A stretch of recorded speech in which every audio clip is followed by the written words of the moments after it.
वो था इराक का तानाशाह, एक दिन पश्चिमी दुनिया का दोस्त और अगले ही दिन उनका सबसे बड़ा दुश्मन। वो था डर, ताकत और विवाद का दूसरा नाम, सद्दाम हुसैन। इस वीडियो में जानेंगे कैसे एक गरीब लड़का बना दुनिया का कुख्यात शासक, कैसे उसने सत्ता पाई, युद्ध किए और आखिरकार उसका दुखद अंत कैसे हुआ। तो चलिए शुरू करते हैं यह ऐतिहासिक सफर। 1937 इराक का तिक्रित शहर। जन्म हुआ सद्दाम हुसैन का। बचपन बीता गरीबी और संघर्ष में, लेकिन इस लड़के के अंदर थी एक असीम महत्वाकांक्षा। 1550 और 60 के दशक में वह शामिल हुआ बाथ पार्टी में, एक पार्टी जो अरबी राष्ट्रवाद का सपना देखती थी। युवा सद्दाम ने तेजी से पार्टी में ऊंचाई पाई। उसकी चालाकी, साहस और बेरहमी ने उसे अपराजेय बना दिया। 1979 में सिर्फ 42 साल की उम्र में वह बना इराक का राष्ट्रपति और वहीं से शुरू हुआ उसका डर का राज। सत्ता में आते ही सद्दाम ने सबसे पहले किया अपने दुश्मनों का सफाया। यहां तक कि बाथ पार्टी के अपने ही सदस्यों को सिर्फ शक के आधार पर मरवा दिया। वो शासन करता था डर से। लोग उसे एक साथ प्यार भी करते थे और डरते भी थे। उसके द्वार में इराक बन गया एक सैन्य ताकत, लेकिन इस ताकत के पीछे छिपा था खून और अत्याचार का इतिहास।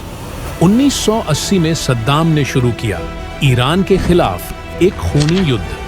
8 साल तक चले इस संघर्ष में लाखों लोग मारे गए। हैरानी की बात यह कि उस वक्त अमेरिका समेत कई पश्चिमी देशों ने सद्दाम का समर्थन किया, क्योंकि वो नहीं चाहते थे कि ईरान जीते। लेकिन यह दोस्ती ज्यादा दिनों तक नहीं चली। 1990 में सद्दाम ने एक खतरनाक फैसला लिया। उसने कुवैत पर हमला कर दिया। इस एक फैसले ने उसकी किस्मत बदल दी। अमेरिका और उसके सहयोगियों ने शुरू किया गल्फ वॉर। इराक की सेना तबाह हो गई और सद्दाम पूरी दुनिया में अकेला पड़ गया। इसके बाद इराक पर कड़े प्रतिबंध लगाए गए। लोगों की जिंदगी और बदहाल हो गई और सद्दाम की ताकत धीरे धीरे कम होती चली गई। 2003 में अमेरिका ने आरोप लगाया कि सद्दाम जनसंहार के हथियार बना रहा है। इसी आरोप के आधार पर अमेरिका ने इराक पर हमला कर दिया, लेकिन बाद में ऐसे कोई हथियार नहीं मिले। फिर भी सद्दाम का शासन खत्म हो गया। वो भाग गया, लेकिन ज्यादा दिनों तक छिप नहीं पाया। 12 दिसंबर 2003 मोहम्मद इब्राहिम की पूछताछ के बाद CIA को मिला सद्दाम का ठिकाना। 13 दिसंबर रात 8:30 पर शुरू हुआ ऑपरेशन रेड डॉन।